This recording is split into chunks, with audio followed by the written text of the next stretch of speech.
안녕하십니까? 인생의 복잡한 문제들을 말씀으로 단칼에 해결해주는 김종근 목사의 쾌도 남마입니다.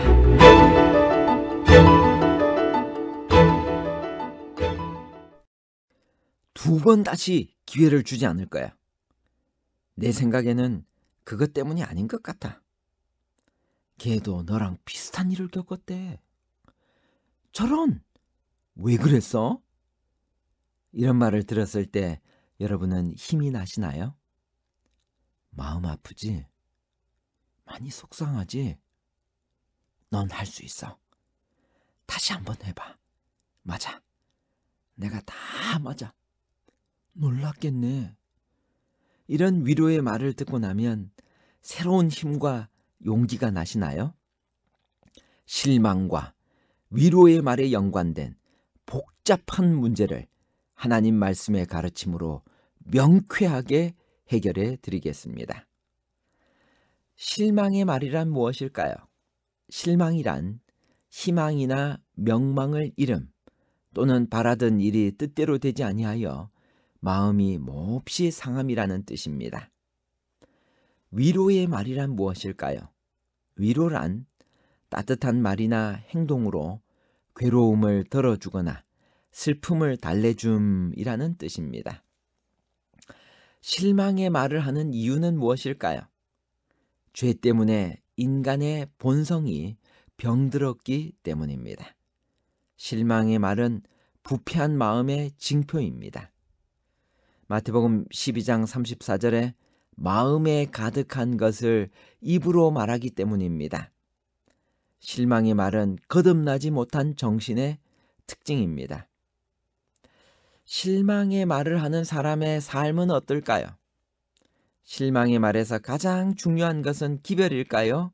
아니면 말을 전달하는 방법일까요? 아니면 말을 하는 사람 그 자체일까요? 제가 내린 개인적인 결론은 말하는 사람의 품성에 의해 말이 바뀌고 인생이 바뀌고 영원한 운명까지 바뀔 수 있다는 것입니다. 제가 시중에 나와 있는 많은 말에 관한 책들을 다 읽어보았습니다. 그 책들의 대부분은 말하는 방법, 말의 내용, 매력적인 전달 방법을 강조합니다. 말 전달에 필요한 기술이나 테크닉도 아주 중요합니다. 그러나 그리스도인으로서 더 중요한 것은 말하는 그 사람의 삶 자체와 품성이 더 중요하다는 사실을 저는 깨달았습니다. 우리는 성령께 자신의 삶을 매일 드림으로 성령으로 변화되어 하늘의 언어인 신령한 말을 해야만 합니다. 그래서 하늘에 가면 하늘의 언어인 사랑과 찬양을 하게 될 것입니다. 세상에서 가장 강력하고 무서운 것은 바로 말입니다. 실망의 말을 하려고 하는 생각을 바꾸고 위로의 말을 하도록 합시다. 말이 바뀌면 인생이 바뀌고 우리의 영원한 운명도 바뀝니다. 성경에서 실망의 말을 한 사례가 있을까요? 사사기 6장 11절에서 15절까지 나오는 말씀입니다. 여호와의 사자가 아비에셀 사람 요아스에게 속한 오브라에 이르러 상수리 나무 아래에 앉으니라. 마침 요아스의 아들 기드온이 미디안 사람에게 알리지 아니하려 하여 밀을 포도주 틀에서 타작하더니 여호와의 사자가 기드온에게 나타나 이르되 큰 용사여 여호와께서 너와 함께 계시도다. 그러나 기드온이 그에게 대답하되 오 주여 내가 무엇으로 이스라엘을 구원하리이까?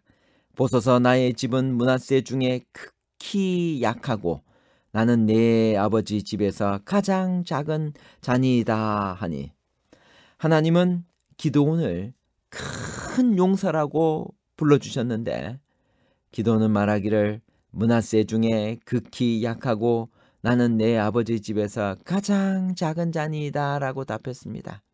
하나님은 기드온에게 실망하셨을 것입니다. 그러나 하나님의 사업에 부르심은 받은 자들 중에서도 이와 유사한 실망의 말을 한 여러 사람들도 있습니다.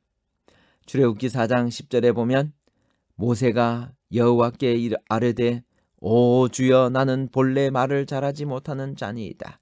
주께서 주의 종에게 명령하신 후에도 역시 그러하니 나는 입이 뻣뻣하고 혀가 둔한 자니이다. 에레미야 1장 6절 내가 이르되 슬프도소이다. 주 여호와여 보소서 나는 아이라 말할 줄을 알지 못하나이다 하니 여러분 실망의 말에서 벗어나게 할 수 있는 비결은 무엇일까요? 동정하는 말, 상대방의 심정을 헤아리는 공감을 하는 말이 필요합니다. 흔히 이것을 감정이입이라고 합니다.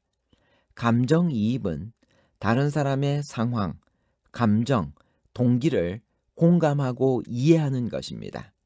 그러자면 다른 사람의 고통을 자기가 느끼는 일이 필요합니다. 여호와께서는 자기 백성이 당하는 것을 잘 알고 격려하십니다. 시편 103편 14절 이는 그가 우리의 체질을 아시며 우리가 단지 먼지뿐임을 기억하심이로다. 더욱이 그분은 우리의 한계를 알고 계시기 때문에 우리가 견딜 수 있는 것 이상으로 감당하지 못할 시험당하게 함을 허락하지 않으십니다. 고린도전서 10장 13절입니다. 사람이 감당할 시험밖에는 너희가 당한 것이 없나니 오직 하나님은 미쁘사 너희가 감당하지 못할 시험당함을 허락하지 아니하시고 시험당할 즈음에 또한 피할 길을 내사 너희로 능히 감당하게 하시느니라. 동정과 감정이입이 된 상황 속에서 다음에 위로 또는 격려의 말들을 하면 어떨까 합니다. 첫 번째 참으라. 두 번째 사랑으로 감싸주라. 세 번째 실망이란 말을 너무 쉽게 하지 마라. 네 번째 친한 사람일수록 사랑하는 사람일수록 실망했어. 그 말보단 많이 걱정했다. 힘들겠지만 우리 같이 멋지게 이겨내보자 라는 위로의 말을 하도록 합시다. 그리고 예수님을 깊이 생각하여 예수님이 어떤 말을 하셨으며 그리고 그분이 하신 말을 우리도 따라서 해보는 일이 필요합니다. 위로의 말과 연관된 소소한 일상 잔잔한 감동의 이야기를 드리려고 합니다. 제가 대학교 4학년 때였습니다. 학기 말 마지막 선지서 시험을 보고 있었습니다.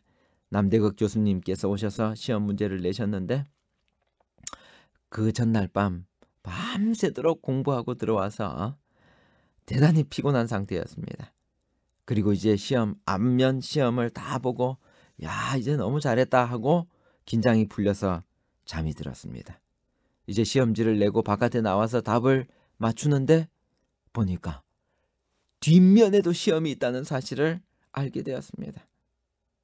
저는 앞이 캄캄했습니다. 그리고 교수님을 찾아갔습니다. 교수님, 제가 실수로 뒷면에 시험이 있는 것을 모르고 그냥 앞면만 제출했습니다. 그때 남대구 목사님은 제게 이렇게 말씀하셨습니다. 그래, 내가 한 번 더 기회를 줄 테니 다시 시작하게. 그리고 다른 시험 문제를 출제하셔서 1시간 동안 시험을 잘 보고 무사히 졸업을 할 수 있었습니다. 다시 시작하게 라는 단 한마디의 위로의 말이 제게는 남 목사님을 평생 잊지 못할 선생님으로 존경하며 살아가고 있습니다. 지난주 동창 어머니의 모친상을 당해 잠시 찾아가 조문을 했습니다. 고등학교 졸업하고 처음 만나는 친구였습니다. 부활의 소망을 가지고 살라고 위로의 말 한마디를 하고 다른 일정이 있어서 급히 나왔습니다. 장례를 마친 후 그 친구로부터 전화가 왔습니다. 어머니가 돌아가신 후 가장 힘든 순간에 와서 같이 잠시 있어 주었다는 그 자체가 너무 고마워서 감사의 인사를 전해주었습니다. 외롭고 힘들 때 아무 말 없이 곁에 스탠드 바이, 가만히 있어주는 것만으로도 큰 위로가 됩니다. 전도서 7장 2절에 이렇게 성경은 말씀하십니다. 초상집에 가는 것이 잔치집에 가는 것보다 나으니 모든 사람의 결국이 이와 같이 됨이라. 산자가 이것에 유심하리로다. 지혜자의 마음은 초상집에 있으되 우매자의 마음은 연락하는 집에 있느니라. 위로의 말과 품성 변화는 어떤 관계가 있을까요? 에베소 4장 29절, 무릇 더러운 말은 너희 입 밖에도 내지 말고 오직 덕을 세우는 데 소용되는 대로 선한 말을 하여 듣는 자들에게 은혜를 끼치게 하라. 예수님이시라면 오늘 우리에게 어떻게 말씀하실까? 요한복음 8장 11절, 예수께서 이르시되 나도 너를 정죄하지 아니하노니 가서 다시는 죄를 범하지 말라 하시니라. 재림 신도의 가정 106페이지에 이렇게 말씀하십니다. 생애의 싸움에 있어서 백방으로 서로를 격려하라. 결론입니다. 첫 번째, 죄 때문에 인간의 본성은 병들어서 실망의 말을 합니다. 두 번째, 그리스도인은 위로와 선한 말을 해야 합니다. 에베소 4장 29절, 무릇 더러운 말은 너희 입 밖에도 내지 말고 오직 덕을 세우는 데 소용되는 대로 선한 말을 하여 듣는 자들에게 은혜를 끼치게 하라. 데살로니가전서 5장 14절, 또 형제들아 너희를 권면하노니 게으른 자들을 권계하며 마음이 약한 자들을 격려하고 힘이 없는 자들을 붙들어주며 모든 사람에게 오래 참으라. 세 번째, 예수님을 깊이 생각하면 우리의 생각이 바뀌고 말이 바뀌고 결국 우리의 운명이 바뀌게 됩니다. 히브리서 3장 1절, 그러므로 함께 하늘의 부르심을 받은 거룩한 형제들아 우리의 믿는 도리의 사도시며 대제사장이신 예수를 깊이 생각하라. 말은 생명에서 생명에 이르게 하는 향기도 사망에서 사망에 이르게 하는 악취도 될 수 있습니다. 그리하여 행동이 반복되면 습관이 되고 습관은 품성을 이루게 되어 그 품성으로 말미암아 우리의 현세적인 또는 영원한 운명이 결정됩니다. 감사합니다.